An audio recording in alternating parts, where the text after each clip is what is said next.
Hi everyone, nizere ko mumeze neza nanjye meze neza. So on today's video, I'm going to be showing you how to make perfect fried chicken, and this is a good recipe you can prepare for yourself, for your family.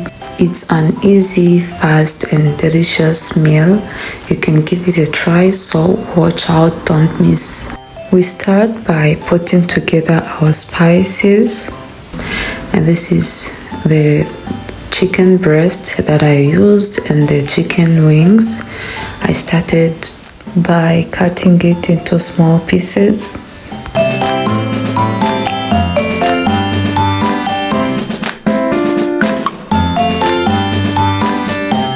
And from there I started preparing my chicken wings to cut them into 2 pieces. Each I had to cut it into 2 pieces, to make it easier for me, and that's how I like it. And you can also give it a try and let me know down in the comment section how it came out. And if you follow every step, it will come out very, very, very delicious.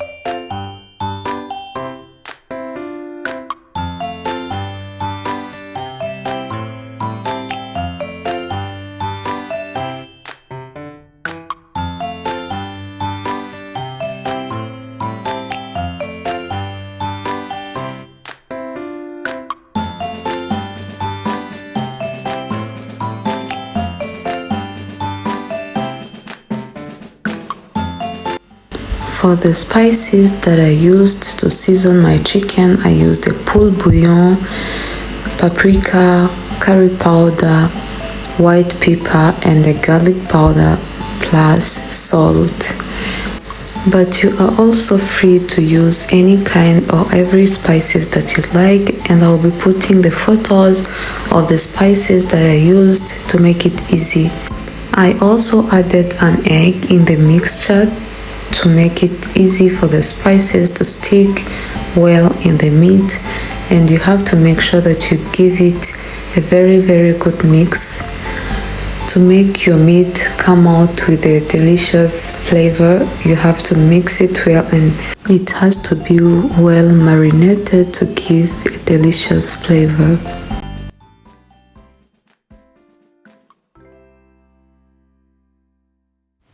And our chicken turned into a good color due to the paprika and the curry powder that we used in marinating.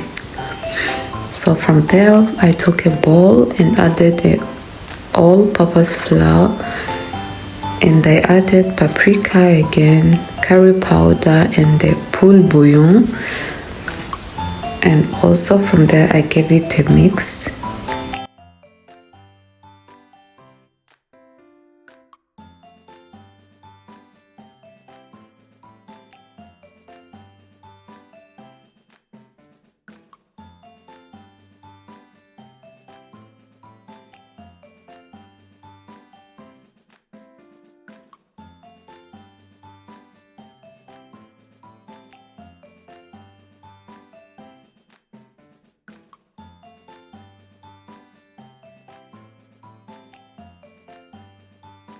Nyuma yo kuvanga ifarini n'ibirungo, nahise mfata za nkoko ndazivanga mu ifarini. Bibaye byiza ufite bowl ifite umufuniko, byaba byiza kurushaho kuko ifarini iba bitumuka.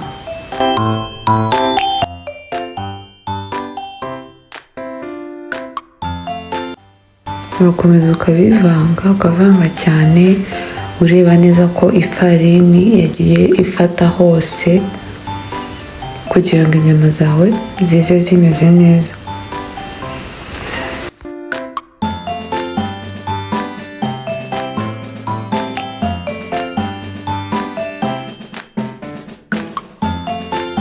As you can see, we are all done. Hanyuma ahangaha twagombaga guhita dutangira gutegura amavuta yacu kugira ngo twitegure guteka inkoko zacu. ikintu cya mbere cy'ingenzi ni ukumakinga sure ko amavuta yawe adashya cyane. You have to make sure that your oil is not overheated kugira wirinde kuba zahita zishirira zitarashya. Umakinga sure ko ushyira mu mavuta adahiye cyane and on a low heat kugira ngo wirinde ko wazishiriza zitarashya. Uzitekera ku muriro uringaniye ugereranyije.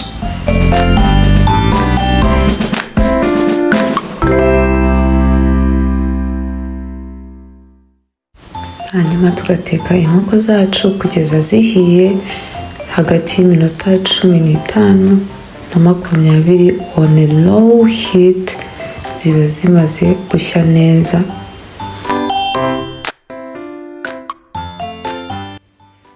Izi nkoko zajyana n'amafunguro menshi atandukanye nka chips n'agasalade hafi aho, agapilawu, ibirayi bisanzwe byo mu mavuta n'amafunguro menshi byajyana.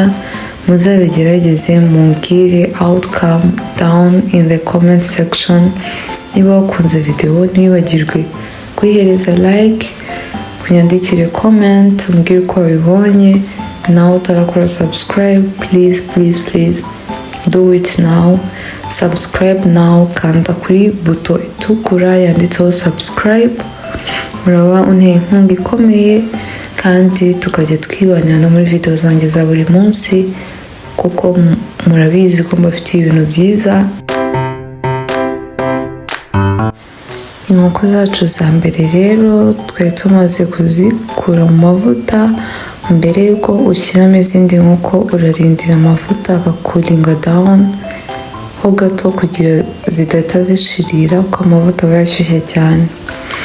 Et voilà, murabona ukuntu inkoko zacu ziteye apeti, zari ziryoshye.